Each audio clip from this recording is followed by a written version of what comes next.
Oke, selamat pagi. Bertemu kembali dengan saya Eko Aris dari program studi Mekatronika Fakultas Vokasi Universitas Sanata Dharma Yogyakarta.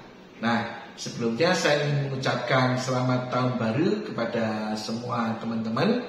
Semoga tahun baru semuanya diberi kesehatan, tambah semangat, dan juga rezeki melimpah buat teman-teman semuanya. Nah, hari ini kita akan diskusi tentang dasar dari mekatronika.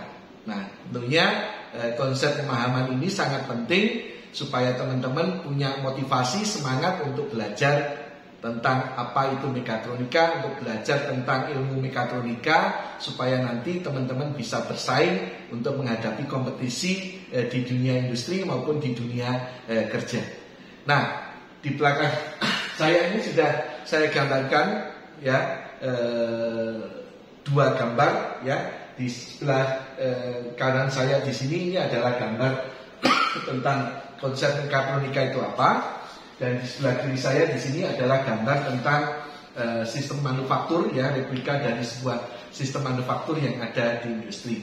Nah, kita akan mulai melihat dari sistem yang ada di sini ya, sistem manufaktur yang ada di industri sebelum kita membahas tentang apa mekatronika. Jadi nanti topiknya adalah apa itu mekatronika dan mengapa kita harus belajar tentang mekatronika. Oke? Nah, kita lihat di sini. Ini adalah satu replika dari sistem yang ada di industri. Ya, di mana sistemnya di sini ada satu konveyor ya, kemudian ada satu sistem untuk handling, bisa menggunakan robot gitu ya. Kemudian ada proses manufaktur yang ada di sini. Terus kemudian ada konveyor yang kedua ya. Ini konveyor kedua. Ya, saya tulis ini konveyor 2. Nah, jadi prosesnya adalah seperti ini. Benda kerja yang nantinya akan diproses manufaktur itu disuplai melalui konveyor ya. Jadi ini ada konveyor ya, ini benda kerjanya Anda lihat di sini, dan ini adalah sistem konveyornya, di mana di sini ada sensor, di mana kalau benda kerjanya dideteksi oleh sensor, maka konveyor akan berjalan sehingga benda kerja menuju ke sensor 2. Apabila sensor 2 sudah mendeteksi adanya benda kerja, konveyor akan berhenti dan kemudian memberikan informasi ke robot untuk handling. Nah, kemudian robot akan mengambil benda kerja yang ada di sini untuk diletakkan di proses manufaktur. Nah, kemudian benda kerja akan diproses di proses manufaktur yang ada di sini. Kemudian jika sudah selesai akan ngasih kabar lagi ke robot untuk mengambil benda kerja yang sudah jadi untuk diletakkan di konveyor yang kedua. Nah, di konveyor yang kedua di sini ada sensor ya, ada sensor. Di sini sensor di sini kalau ini adalah sensor yang ketiga. Ya, di sini adalah sensor yang keempat.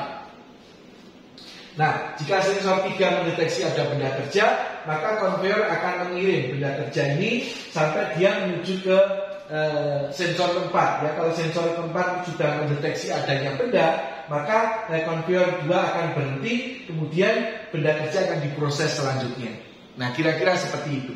Nah, berarti kalau secara garis besar kita lihat di sini ya, sistem atau proses yang ada di industri di sini ada 4 sistem. Pertama adalah sistem konveyor 1. Kedua adalah proses manufaktur. Ketiga adalah konveyor yang kedua. Yang keempat ya, di sini yang keempat adalah untuk robot handling gitu ya. Berarti di sini ada 4 buah sistem. Mari kita lihat yang ada di dalam sistem yang ada di sini. Kalau kita melihat di sini ada sebuah konveyor, maka di sini belt konveyor yang ada di sini ini ada beltnya, ada pulinya, yang notabene itu adalah sistem mekanik. Terus kemudian untuk menggerakkan konveyor di sini ada motor listriknya, yang notabene itu adalah sistem elektrik atau elektronik. Terus kemudian ada sensor yang mendeteksi benda kerja, dan itu adalah sistem elektronik. Berarti di sini ada sensor sebagai sistem elektronik, kemudian ada belt, ada pulley, ya, dan juga ada mekanik yang lain yang ada di sini itu sebagai sistem mekanik. Kemudian di sini ada motor listrik itu sebagai sistem untuk elektrik, ya, di mana sensor ini tentunya adalah input, ya. Nah, dalam sistem di sini, kenapa kok sensor kalau mendeteksi benda konveyornya bisa jalan? Karena di dalam sensor di sini ada pengendalian, ada sistem kendalinya, ya. Nah, sistem kendali yang ada di industri basisnya adalah digital, gitu ya. Nah, biasanya menggunakan PLC. Maka di sini nanti berarti ada PLC 1. Terus kemudian di sini nanti juga ada PLC 2. Bisa menggunakan sistem yang lain. Berarti di sini nanti juga ada kontrol yang lain. Di sini untuk proses manufaktur juga ada kontrol yang lain. Nah, Anda lihat di sini bahwa di dalam konveyor 1 ini ada mekaniknya, ada sensornya sebagai input, ada PLC sebagai kontrol, kemudian ada motor sebagai output dari sistem kendali kita, dari sistem kendali PLC kita, dan kemudian ada beltnya, ada pulley-nya itu sebagai sistem mekaniknya. Ya, berarti di dalam sistem yang ada di sini ini ada inputnya itu berupa sensor yang notabene ini adalah elektronik, ya. 2, ada kendalinya, ini bisa berupa PLC, ya, kendali berbasis komputer kalau sebelumnya menggunakan relay. Yang ketiga, ada outputnya berupa motor. Dan yang keempat, di sini ada sistem mekaniknya, yaitu konveyor. Ya. Nah, di sini dilihat bahwa ada input, ada kendali, ada output, ada sistem mekaniknya, ada elektronik, ada kendali berbasis komputer, ada elektronik, ada sistem mekanik. Demikian pula di dalam sistem mekatronika yang kedua untuk konveyor 2 juga memiliki hal yang sama. Ya, di sini ada sistem mekaniknya, ada sistem elektroniknya, kemudian ada kendalinya, ada kendalinya juga berbasis komputer. Di dalam robot handling di sini juga ada sistem mekaniknya, ada sistem elektroniknya, ada sistem kendali, ada juga kendalinya berbasis komputer, termasuk di dalam proses manufaktur. Nah, Anda lihat di dalam sistem manufaktur yang sederhana yang ada di sini, ini sudah ada 4 sistem mekatronik. Ya, sudah ada 4 sistem, ya, sudah ada 4 sistem yang di dalamnya ada mekaniknya, ada elektroniknya, ada kendalinya berbasis komputer. Ya, baik sistem 1, sistem 2, sistem 3, dan sistem 4. Nah, sistem, ya, kalau di dalamnya ada mekaniknya, ada elektroniknya, ada kendalinya berbasis komputer, itu disebut dengan sistem mekatronik. Ya, sistem mekatronika. Berarti kalau boleh dikatakan di sini bahwa di dalam proses manufaktur yang ada di sini ada 4 sistem mekatronika. Ya, ada 4 sistem mekatronika. Nah, nanti di sini masih ada sistem mekatronika yang lain, karena nanti prosesnya tentunya tidak hanya proses manufaktur 1, bisa proses manufaktur 2 dan seterusnya. Nah, bisa dikatakan di situ berarti bahwa sistem yang ada di industri itu semuanya adalah sistem mekatronika. Ya, kenapa disebut sistem mekatronika? Karena di dalam sistem tadi ada mekaniknya, ada elektroniknya, ada kendalinya, ada komputernya. Ya, kendalinya sudah berbasis komputer. Berarti semua sistem yang di dalamnya ada mekanik, elektronik, kendali, dan komputer itu disebut dengan sistem mekatronika. Ya, nah ini yang ada di industri sederhana seperti ini. Nah, tentunya nanti semua industri sudah menerapkan sistem-sistem seperti ini. Ya, nah maka inilah kenapa kita penting untuk belajar mekatronika. Nah, kita lihat sekarang berarti apa itu mekatronika. Nah, kalau saya di sini, saya buat satu lingkaran, ini adalah sistem mekanik. Saya buat satu lingkaran, ini adalah sistem elektronik. Saya buat lingkaran, ini adalah sistem kendali. Saya buat lingkaran, ini adalah komputer. Nah, maka mekatronika itu adalah irisan dari keempat sistem yang ada di sini. Ya, nah ingat di sini, ini adalah irisan, ya, bukan gabungan. Nah, jadi ini sangat penting. Karena orang berpikir bahwa di dalam mekatronika itu gabungan, ya. Kalau gabungan berarti kan kita harus mempelajari semua sistem mekanik, kita harus mempelajari semua sistem elektronik, kita harus mempelajari semua sistem untuk komputer dan juga sistem kendali. Tentunya akan sangat berat kalau kita belajar semuanya. Nah, maka mekatronika itu bukan gabungan, tetapi irisan. Berarti di sini mekatronika ini hanya belajar sebagian sistem mekanik, hanya belajar sebagian sistem elektronik, hanya belajar sebagian sistem kendali, dan hanya belajar sebagian sistem komputer. Nah, sistem mekaniknya yang dipelajari yang mana?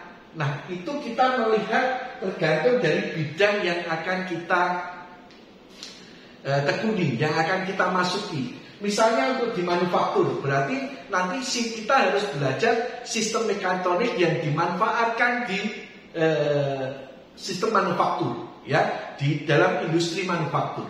Tentunya industri manufaktur pun itu masih dibagi-bagi, ya, manufaktur untuk elektronik, makanan, minuman, dan sebagainya. Nah, tentunya sistem mekanik yang digunakan, ya, itu juga berbeda-beda. Maka saat kita belajar mekatronik, kita harus fokus. Kita mekatroniknya yang digunakan di sistem apa? Sehingga kalau kita sudah tahu bahwa sistem mekatronik kita misalnya yang digunakan di industri makanan minuman, maka kita hanya belajar sistem mekanik yang digunakan di industri makanan minuman, juga sistem elektroniknya, sistem kendali, dan sistem komputer.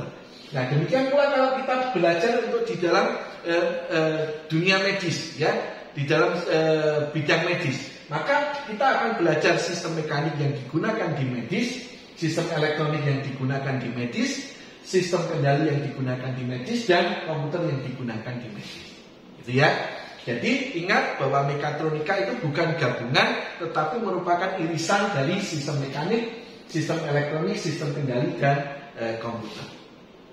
Sehingga Anda jangan takut untuk belajar tentang mekatronika, karena nanti Anda tidak belajar semua sistem mekanik, tidak belajar semua sistem elektronik, tidak belajar semua sistem komputer, dan juga sistem kendali. Anda hanya belajar sebagian sistem mekanik yang digunakan tergantung dari bidang mekatronika yang nantinya Anda masuki. Bisa di manufaktur, bisa di medis, bisa di otomotif, bisa juga di sistem pertahanan, oil and gas, tambang, dan sebagainya. Nah, tentunya di situ sistem mekaniknya yang dipelajari akan berbeda, ya. Meskipun sebetulnya tetap ada sistem mekanik yang itu common digunakan di berbagai macam bidang. Nah, biasanya kalau common digunakan berbagai macam bidang itu bentuknya berupa komponen. Misalnya bearing atau bantalan itu digunakan di semua komponen mekanik yang digunakan di semua sistem yang ada di situ. Ya. Tetapi nanti kalau kita sudah masuk ke dalam sistem mekatroniknya, tentunya sistem mekatroniknya di situ akan berbeda sistem mekatronik yang di dunia medis ataupun di manufaktur. Nah, jadi itu kenapa itulah yang disebut dengan mekatronika, dan kenapa kita harus belajar mekatronika karena semua sistem baik di manufaktur, di medis, otomotif, pertahanan, oil and gas itu sudah memanfaatkan sistem mekatronika. Nah, demikian. Nah, lebih lagi mekatronika itu sebetulnya adalah cara berpikir, ya, cara berpikir yang holistik, ya. Jadi saat kita akan mendesain sistem mekatronika, nah kita tentunya saat akan mendesain mekaniknya kita sudah harus berpikir tentang elektroniknya, kendalinya maupun komputernya, gitu ya. Kalau sebelumnya cara berpikirnya itu serial, gitu ya, serial. Jadi desain mekaniknya dulu, desain elektroniknya, kemudian baru desain elektroniknya, kemudian baru desain kendalinya dan komputernya. Nah, tetapi yang sekarang dilakukan adalah desainnya itu secara paralel, jadi cara berpikirnya holistik. Sehingga saat kita mendesain sistem mekanik, kita sudah memikirkan sistem elektronik, kendali dan komputernya, sehingga hasil desain kita menjadi lebih kompak. Demikian pula saat nanti kita akan masuk ke dalam maintenance untuk perawatan perbaikan. Nah, kita harus tahu di sini bahwa karena sistem mekatronik itu ada sistem mekanik, sistem elektronik, kendali dan komputer, maka nanti problem atau kerusakan itu bisa dari 4 sistem yang ada di sini. Nah, maka kita harus tahu nantinya bagaimana konsep jalannya sebuah mesin di situ, sehingga kita tahu inputnya mana, kendalinya bagaimana, outputnya selanjutnya bagaimana, yaitu sistem sekuensial, sehingga kita dengan mudah nanti bisa menentukan ini sumber masalahnya di mana. Jadi demikian, ini sebagai awalan untuk kita belajar tentang mekatronika. Nah, Anda jangan ragu-ragu untuk belajar mekatronika, karena dengan belajar mekatronika nantinya Anda akan siap untuk berkompetisi, ya, jika Anda masuk ke dalam dunia industri dan dunia kerja, karena sistem yang ada di dunia industri, di dunia kerja semuanya sudah menerapkan sistem mekatronika. Demikian yang bisa saya sampaikan, semoga bermanfaat. Terima kasih.